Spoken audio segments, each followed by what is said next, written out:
Hello guys, അപ്പോൾ ഇന്ന് എൻ്റെ ഒരു ഡ്രീം ഞാൻ അച്ചീവ് ചെയ്യാൻ വേണ്ടി പോവാണ് സുഹൃത്തുക്കളെ. അതായത് എൻ്റെ ബർത്ത്ഡേക്ക് ഞാൻ തന്നെ സെൽഫ് ഗിഫ്റ്റിംഗ് ചെയ്യാൻ വേണ്ടി പോവാണ്. ഞാൻ തന്നെ ജോലി ചെയ്ത് സേവ് ചെയ്ത് വെച്ച പൈസ എന്നാണ് കേട്ടോ ഒരു സംഭവം മേടിക്കുന്നത്. അമ്മ, ഞാൻ സെൽഫ് ഗിഫ്റ്റിങ്ങിന്റെ സംബന്ധിച്ച് എന്താണ് പറയാനുള്ളത്? ചെയ്ത് കിട്ടിയ പൈസ ഇല്ലേ, ഇത് ചെലവാക്കേണ്ടത് നിന്റെ ഇഷ്ടമാണ്. എൻ്റെ ബർത്ത്ഡേക്ക് ഞാൻ തന്നെ പൈസ എടുത്ത് ഞാൻ തന്നെ എനിക്ക് വേണ്ടിയിട്ട് ഗിഫ്റ്റ് മേടിക്കുന്നതിൽ അച്ഛൻ എന്താണ് അഭിപ്രായം?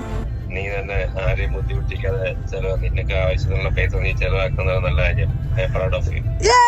അങ്ങനെ നമ്മൾ നേരെ കൊല്ലം RP മോളിലുള്ള മലബാർ ഗോൾഡ് ആൻഡ് ഡയമണ്ട്സിലാണ് കേട്ടോ പോയിട്ടുണ്ടായിരുന്നത്. എനിക്ക് ഭയങ്കര ആഗ്രഹമായിരുന്നു ഒരു ഡയമണ്ട് നോസ് പിൻ വേണമെന്ന്. എനിക്ക് ജെ ടൈപ്പ് മൂക്കുത്തി വേണമെന്നായിരുന്നു കേട്ടോ ആഗ്രഹം. പക്ഷേ എനിക്ക് ഓൾറെഡി ഒരു ഗോൾഡിന് ജെ ടൈപ്പ് മൂക്കുത്തി ഉള്ളതുകൊണ്ട് നമ്മൾ നോർമൽ ഒരു സ്റ്റോൺ വാങ്ങാമെന്നാണ് വിചാരിച്ചത്. അങ്ങനെ ഫൈനലി നമ്മൾ ഒരു ഫ്ലവറിൻ്റെ ആണ് കേട്ടോ സെലക്ട് ചെയ്തത്. വിഷുവിനും ഓണത്തിനും കിട്ടുന്ന പൈസയും അതുപോലെ തന്നെ ഞാൻ ട്യൂഷൻ എടുത്ത് കിട്ടുന്ന പൈസയൊക്കെ ഞാൻ സേവ് ചെയ്ത് വെച്ചിട്ടാണ് കേട്ടോ ഈ ഒരു എൻ്റെ ആഗ്രഹം സാധിച്ചെടുത്തത്. അപ്പം ഞാൻ ഒരുപാട് ഹാപ്പി ആയപ്പോൾ അത്രയുള്ളൂ. ബേബി.